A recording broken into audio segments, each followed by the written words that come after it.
Probably if, okay, again, very, very, very, very hard to keep up. The game already started, but the analysis there was that Magnus Carlsen's pawns were basically too much, the e6 pawn and the a pawn, despite Hikaru's tricks to deliver a fork. Again, if you want to see the game, go to chess.com/live and review it yourself. Was not enough to hold on. And just like that, what do we have? We have an even score, partner. For those just joining us, look at that. You have not missed much. Only 2 games have been played. Hikaru Nakamura winning the first. Magnus Carlsen striking back and winning the second. Game on, everybody. And that's very important because in the semifinal, you and I harped on the fact that Magnus was down 2-0, and that was a really big deficit. He should have lost the third game as well, probably. He just was down a pawn at some point. But now he's tied 1-1. He's definitely, his head is in the match. You know, he can definitely be a bit more confident than he was last time around. So against Hikaru Nakamura, 1-1. Now Hikaru gets the white pieces for the first time in a classical chess game, in the sense of that the pieces are all in their typical Magnus just smiled right there for the first time in the match.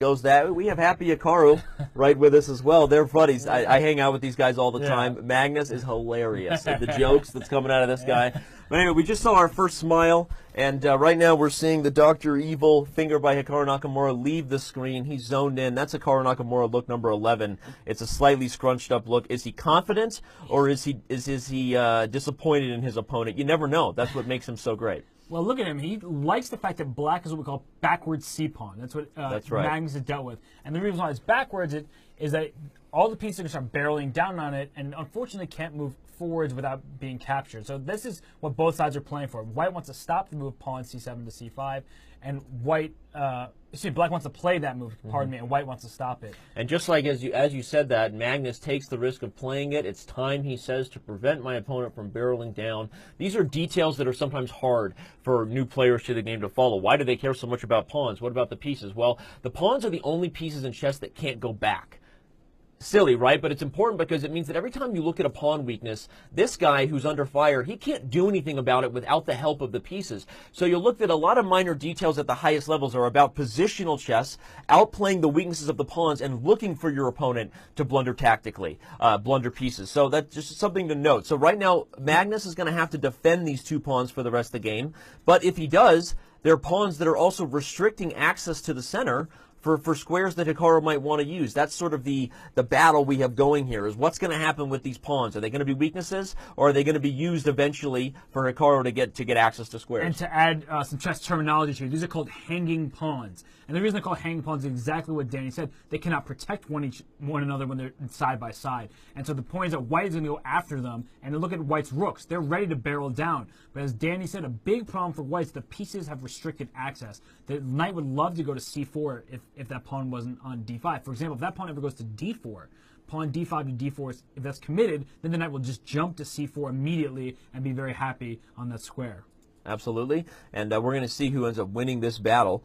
Both players zoned in. It's a good moment here to talk about the fact that we have Magnus Carlsen and Hikaru Nakamura Grandmaster Blitz Battle Championship Final. We've had about 5,000 more viewers join since the last time I did this. So thank you to our partners, Indigo Capital Partners, People Talk, and Bureau Venture Capital. The score is only 1-1. You have not missed much. This counting down clock represents the total time left in the 5-minute portions. So they have about an hour more of Blitz that we're going to be able to learn from, and then things only get more wild from here. Right now, okay, back to the chess. What do we have here, buddy? We have Hikaru preparing to double rooks and do what we've been foreshadowing will happen here. He wants to barrel in on these weaknesses. I like White's position here. I love White's position. It seems like the move of Hikaru's Blitz Battle Championship thus far is in queen to f5.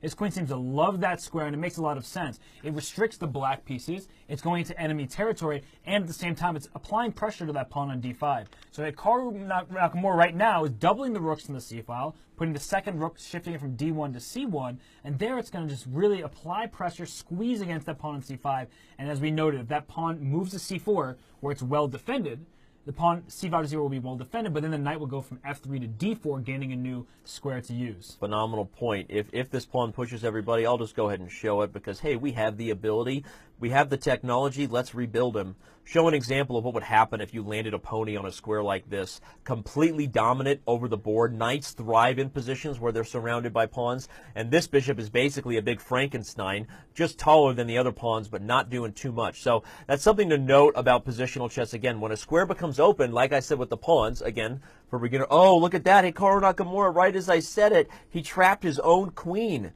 Robert, you missed it. He trapped his own queen? I mean, that's just, that's going to be absolutely heartbreaking for Hikaru. Absolutely. In fact, I'm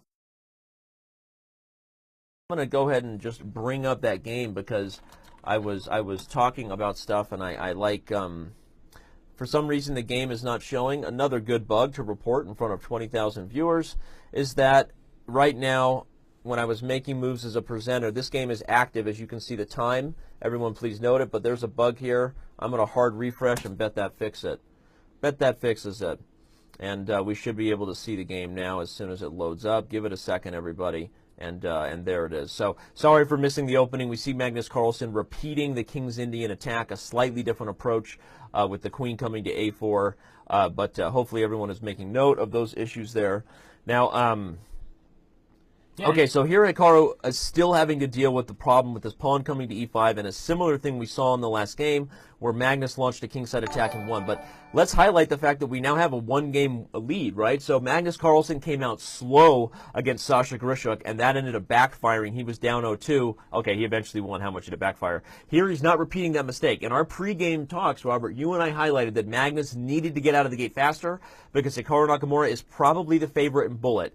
Right now, Magnus heard our call. He probably watched our pregame show, let's be honest. And Magnus is ready. Look at that confident sip of water. You know Magnus is confident, everybody, when he's lifting his eyebrows and his head is in his palm. This is body language you'll see over the board, and it's body language we get a front row seat to during the Grandmaster Blitz Battle Championship. And the more we talk about this match, and look at this king is now an F8, it means you can no longer castle. Once you move your king, it is impossible to castle. But what's important is that we keep talking about Hikaru being the favorite in bullet, and I agree with that sentiment. But if we look at the clock right now, we haven't been paying that much attention. Magnus Carlsen has 5 minutes and 10 seconds.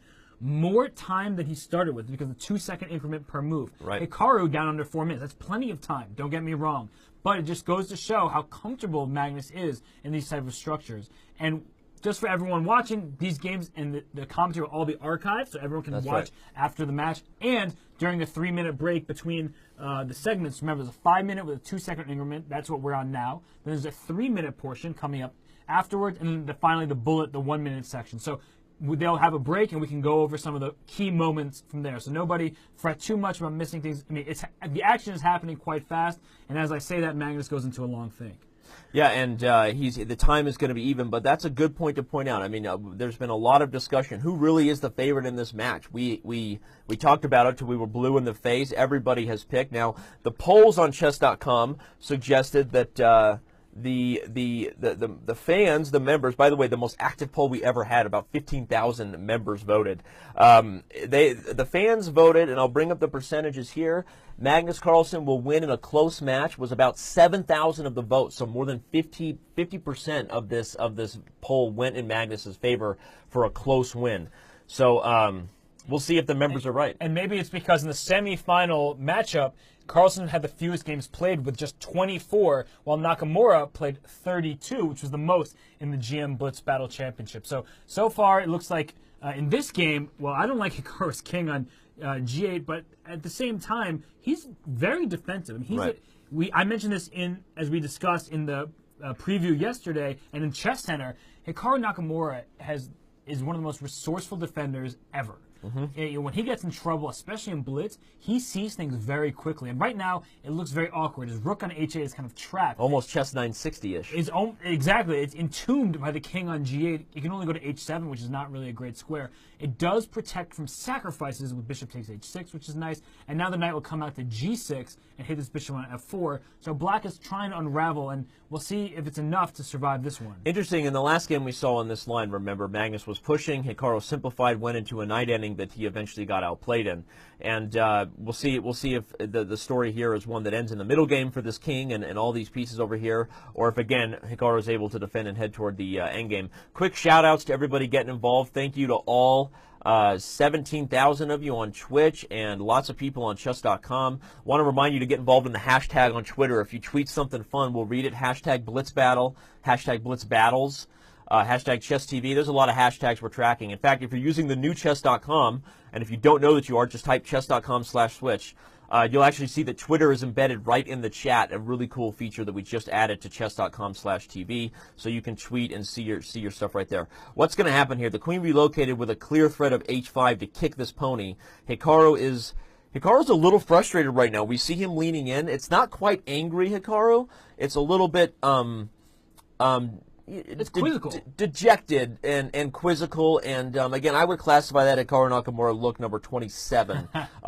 Sort of a rare sighting, right, of that animal. But here we go. We have... He went pawn to h5, so kick the queen back to an awkward square on h3, where it's not involved in the attack.